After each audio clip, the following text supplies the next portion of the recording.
Wah, ini merupakan hari sibuk di salon. Apa bisa dikata, ini berkat bakat terbaikku dalam tata rambut. Tada! Apa yang kau lakukan pada rambutku? Warna pirang platinum adalah tren saat ini, Nyonya. Aku minta warna coklat. Bagaimana mungkin aku ke sekolah dengan tampilan seperti ini? Dia tak punya bakat kecantikan. Tapi... Oh tidak, mesin bodoh ini. Paling tidak ini tak benar-benar hangus. Apa kau ketiduran saat menggunting rambutku? Kembalikan uang kami sekarang. Uang? Aku baru kerja di sini seminggu. Bagaimana caraku mengganti uang mereka? Minta orang tuaku? Tak mungkin. Aku, Olivia yang cantik, telah nyatakan depan mereka kalau aku benci sekolah. Dan akan kubangun karirku sendiri pada dunia tata rambut. Bukan dengan buku-buku yang membosankan. Jadi, kutinggalkan kampung halamanku dan dapat pekerjaan di salon mewah ini di kota besar. Aku ingin buktikan ke orang tuaku kalau aku benar-benar bisa hasilkan uang dengan bakatku. Tapi sekarang bosku akan mengamuk padaku. Oh, sayang, tak perlu ributkan jumlah uang yang sangat sedikit. Akan kubayar untuknya.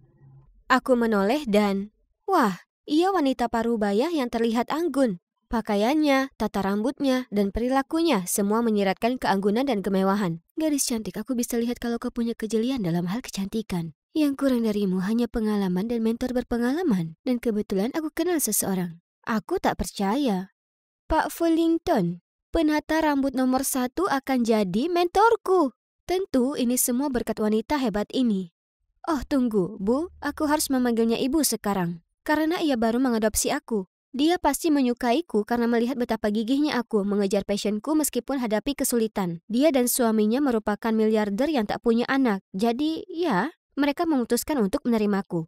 Astaga, ini hal terbaik yang pernah terjadi padaku. Olivia, sekolah bukan satu-satunya cara untuk sukses. Dengan bakatmu, jalan itu bisa jadi lebih singkat. Orang tua angkatku sangat baik. Lihat saja kamar ini. Aku merasa seperti seorang putri. Lihat saja kasur raksasa ini, spray satin dan ruang ganti.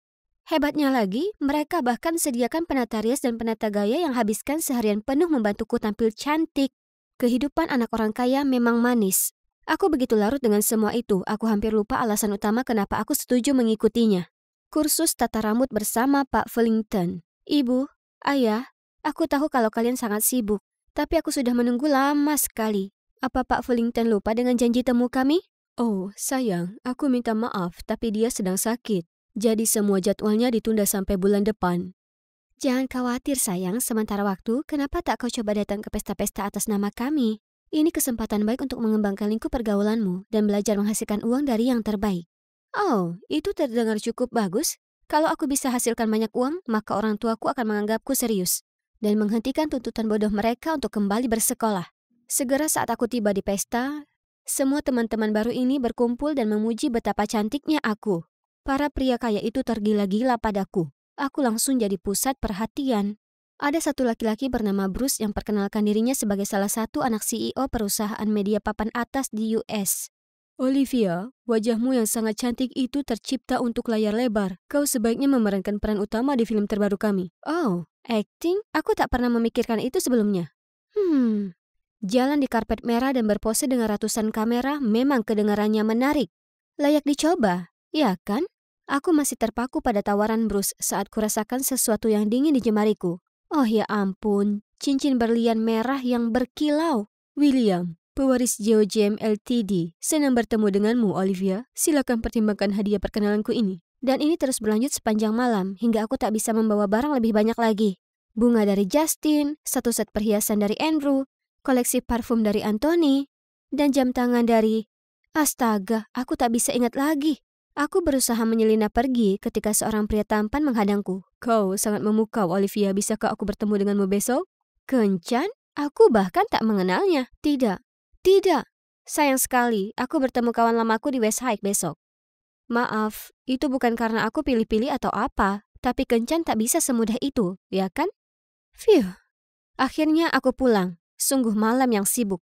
Sesaat kemudian, ku terima telepon dari Minnie, sahabatku. Minnie cerita padaku kalau para cewek jahat di sekolah sekarang menyebar rumor kalau kucuri uang orang tuaku lalu berkemas dan kabur. Oke kalau begitu, biarkan mereka menggunjing. Besok akan kutunjukkan ke mereka yang jahat itu siapa sebenarnya yang hebat. Ya, Sangat menyenangkan bertemu lagi dengan Minnie. Kami langsung ngobrol tanpa henti mengenai beberapa macam hal. Lalu tiba-tiba, para hyena muncul dengan nada sinisnya sama seperti biasa. Wah, barang palsu diproduksi baik sekali zaman sekarang. Kau tahu kan, konon tas Birkin yang kau punya itu sangat langka. Hanya ada 5 di dunia ini. Ketahuan. Berapa harga sewa supercar dan pengawal pribadi saat ini, Nona pamer? Minnie hendak membelaku, tapi kuhentikan. Tak perlu buang waktu debat dengan orang seperti ini. Aku lalu meraih tangan Minnie untuk pergi, tapi... Lihat, Olivia. Aku melihat ke atas, ada pesawat yang terbang dengan jarak yang sangat dekat. Dan apakah itu menuliskan sesuatu? O-L-I-V. Asap putih sungguh mengeja. Namaku. Aku hanya pernah melihatnya di film. Aku tersentak kaget saat pesawat mendarat dan yang melangkah keluar dari kokpit adalah pria dari pesta semalam, Nathan. Ternyata dia pilot termuda di Amerika dan ingin membuatku terkesan dengan aksi hebat ini setelah kemarin sempat ditolak. Terbang di angkasa adalah minatku. Dan, Olivia, aku ingin jadi pilot pribadimu, membawamu kemana saja yang kau mau. Oh ya ampun, aku tak tahu mana yang lebih baik. Ada pria tampan dan kaya berusaha keras untuk membuatku terkesan, atau melihat ekspresi keheranan di wajah teman-teman palsuku itu. Hari-hari mendebarkan seperti ini harusnya membuatku senang, ya kan? Tapi duduk di antara hadiah mahal yang menggunung, tak bisa kuhilangkan perasaan tak nyaman. Jadi pusat perhatian mata yang terpesona dan menerima pujian dan hadiah yang tak terhitung itu keren dan sebagainya. Tapi kata-kata Minnie menyadarkanku. Olivia, apa menurutmu mereka sebaik itu memberimu semua ini tanpa minta imbalan? Tidak. Seharusnya tak kuterima hadiah-hadiah ini. Kuletakkan semua kembali ke kotaknya untuk dikembalikan ke mereka saat ibu angkatku masuk. Oh tidak sayang, mengembalikan hadiah itu dianggap menghina sekali dalam pergaulan kita. Dunia orang kaya sangat rumit. Jadi ku dengarkan ibu dan mengurungkan ide mengembalikan hadiah itu. Tapi aku tetap harus membalas budi, ya kan? Jadi aku setuju menemui beberapa dari mereka. Orang pertama pastilah yang membuatku paling terkesan, si pilot Nathan. Hanggar pesawatnya merupakan tempat pertama kami kencan pertama. Aku tak temukan apapun yang buruk mengenai Nathan, tapi kami hanya tak cocok. Dia terus mengoceh soal pesawat. Model tiap-tiap pesawat, betapa sulit dia mendapatkannya, bla bla bla. Sementara aku sama sekali tak tertarik pada hal ini. Pria berikutnya, William, bahkan lebih buruk. Dia tak hanya mengajakku, tapi juga selusin gadis cantik lainnya. Dia bahkan memberi tiap gadis batu permata dari koleksinya. Playboy sejati, jadi jelas kelewatkan. Bruce lebih mudah diajak bicara, tapi segera kusadari kalau dia bermasalah. Seperangkat pecah belah ini dibuat secara khusus oleh pengrajin paling ahli di Swiss. Jadi milikmu kalau kau suka. Oh, tunggu, aku akan suruh seseorang membawakan itu nanti. Lihat lukisan ini, bukankah ini akan sempurna di kamar tidurmu? Tapi ini terlalu besar untuk kau bawa ke rumah. Akan kukirimkan nanti. Bagaimana dengan peran utama di film yang kau sebutkan sebelumnya? Aku hampir lupa. Tapi, Olivia, akting itu tak semudah yang kau kira. Lagi pula, dunia hiburan itu sangat toksik. Sudah, jadilah tuan putriku saja, oke? Lihat kan, dia terus menjanjikan dunia kepadaku, lalu kemudian tak ada apa-apa. Sungguh pendusta sombong dan pelit. Aku tak suka semua cowok ini, jadi aku harus kembalikan hadiah mahal mereka. Tapi segera saat ku bawa kotak itu keluar ruangan, ibu angkatku menghentikanku. Olivia yang polos, kenapa kau masih saja mengkhawatirkan hal ini? Bagi mereka, semua benda ini hanya setetes air di laut. Tapi jika kau merasa tak nyaman, akan kusingkirkan ini untukmu. Mengembalikannya akan membuat malu keluarga kita. Dan kau tak ingin lakukan itu, ya kan? Baiklah, sepertinya itu solusi terbaik. Orang tua angkatku sudah sangat baik padaku. Sebaiknya aku tak buat masalah. Tapi beberapa hari kemudian aku tahu kalau mereka diam-diam pakai ponselku untuk minta Bruce lebih banyak hadiah. Dia kira aku marah. Jadi dia menjanjikan aku kejutan besar besok. Aneh, kenapa mereka lakukan itu? Mereka sama kaya seperti keluarga Bruce, ya kan? Kutanya mereka kenapa, dan ternyata orang tua angkatku hanya ingin menguji Bruce karena dia terlihat paling gigih dalam mengejarku. Tapi belum perlihatkan ketulusannya. Esok paginya ku terima telepon dari Bruce. Mengatakan dia sudah mengirim seseorang dengan mobil mewah dan mengingatkanku tentang kencan malam ini. Tunggu, mobil sungguhan?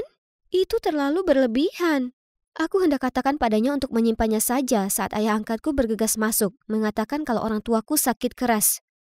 Oh astaga, aku segera menutup telepon dan langsung kembali pulang ke kampung halamanku. Ya Tuhan, kumohon lindungi orang tuaku. Herannya, ibuku membuka pintu terlihat sangat baik-baik saja. Dan ada ayahku sehat-sehat saja, sedang menonton TV. Syukurlah. Ayah angkatku pasti membuat kekeliruan. Sudah sejak lama sejak aku di rumah, jadi kuputuskan bermalam. Dan saat kami sedang nikmati waktu bersama keluarga, aku terima telepon lagi dari Bruce. Oh tidak, aku lupa batalkan kencan kami. Dan sekarang dia di mansion menungguku. Masalahnya, Bruce tak bisa temukan mobil sport miliknya dan terus meributkannya. Ku coba telepon orang tua angkatku untuk selesaikan ini, tapi tak bisa kuhubungi mereka sepanjang malam. Pagi setelahnya, aku kembali ke mansion mendapati orang asing pergi keluar masuk.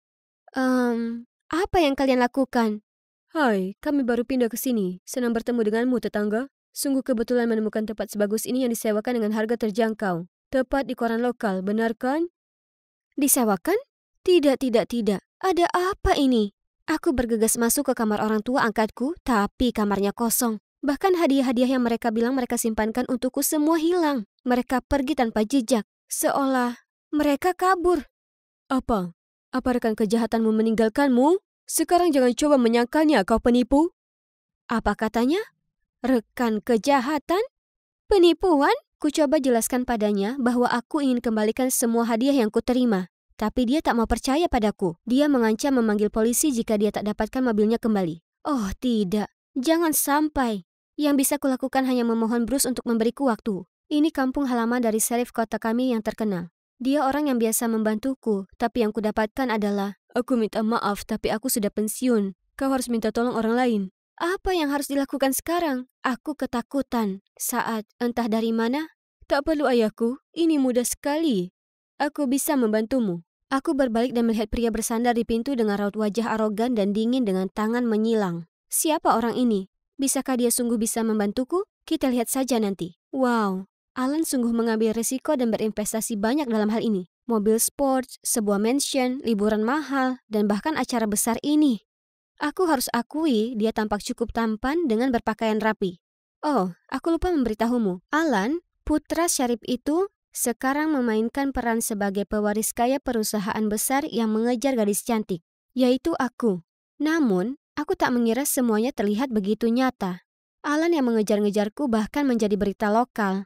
Kalian pasti penasaran bagaimana orang yang bukan miliarder lakukan ini. Nah, Alan yakinkan Bruce untuk mendanai rencana kami. Dia awalnya ragu, tapi segera menyadari ini satu-satunya cara menangkap penipu itu dan mendapatkan barangnya kembali. Jadi dengan enggan dia setuju. Alan memang jenius, dan pemikirannya yang matang dengan cepat membuat ikan terpancing. Kami jadi berita utama di mana-mana, dan aku akhirnya terima pesan dari ibu angkatku. Awalnya, dia hanya tanya kabarku, dan bicarakan bagaimana sibuk mereka dengan proyek di luar negeri, hingga hari ini. Olivia, bagaimana pacar miliarder misteriusmu itu?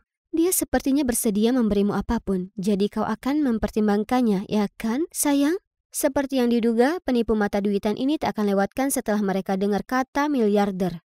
Jadi ku jawab kalau pria kayaku ini perlakukan aku dengan baik. Dan ingin adakan jamuan mewah akhir pekan ini untuk secara resmi mengumumkan hubungan kami. Dan ku harap orang tuaku bisa bergabung dengan kami. Malam ini saatnya. Astaga, aku sangat gugup karena ibuku tak balas pesanku. Apakah mereka akan muncul atau mereka merasa ada yang tak beres? Sementara aku tegang sekali, Alan datang padaku dan memegang tanganku dengan erat. Jangan khawatir Olivia, semuanya akan berjalan seperti yang direncanakan. Astaga, perasaan apa ini? Tak bisa dipungkiri kalau aku selalu merasa sangat aman bersama dengan Alan. Pesta akhirnya dimulai. Alan melamarku dengan permata serendibite berharga yang sangat langka ini, yang mana hanya 1 dari 3 yang ada di dunia ini. Semua orang mulai ramai. Akting Alan begitu sempurna, mulai dari kontak mata hingga kata-kata yang diucapkannya. Yang tak bisa disangkal kurasakan hatiku berbunga-bunga. Aku mau. Ketika pesta berakhir dan semua tamu pergi, ku terima telepon dari ibu angkatku yang memberitahuku agar menuju gerbang belakang. Seperti yang diduga, mereka menawarkan menyimpankan cincin pertunangan untukku. Hentikan akting itu, penipu! Mereka berdua masih memproses apa yang terjadi ketika polisi merangsek masuk dan menangkap mereka. Itu berhasil. Tak bisa dipercaya aku berhasil mengerjai penipu ulung ini. Bagaimana dengan mobilku? Bugattiku? Di mana? Oh, aku hampir lupa sponsor utama dari rencana sempurna ini. Tanpanya, kami pasti tak bisa melakukan ini. Miliarder pelit kita si Bruce Dillon. Aku bertaruh tak ada satu hari pun berlalu tanpa dia memikirkan tentang hadiahnya yang hilang. Ya kan? Itu juga mengingatkanku cincin mahal berkilauan ini. Dengan cepat kulepaskan, memberikannya ke Alan dan menyuruhnya mengembalikannya ke Bruce. Tapi sesaat cincin serendipity ini meninggalkan jemariku, Alan menyematkan kembali lainnya. Oh ya Tuhan, cincin yang lain? Peranmu sebagai pacar miliarder mungkin selesai. Tapi maukah kau jadi pacar laki-laki biasa sepertiku, Olivia? Ya, berjuta kali iya. Setelah kekacauan ini, aku sekarang sadar bahwa masih banyak hal yang perlu kupelajari. Jadi, sudah kuputuskan untuk mendengarkan orang tuaku dan selesaikan sekolah. Ternyata, jika aku sungguh beri perhatian di kelas, sebenarnya itu cukup menarik. Dan Mini ini masih jadi BFF-ku yang hebat, yang memberiku kebebasan bereksperimen dengan rambutnya. Dan tentu saja, calon detektif yang ganteng ini juga. Sayang, waktunya ganti gaya rambutmu.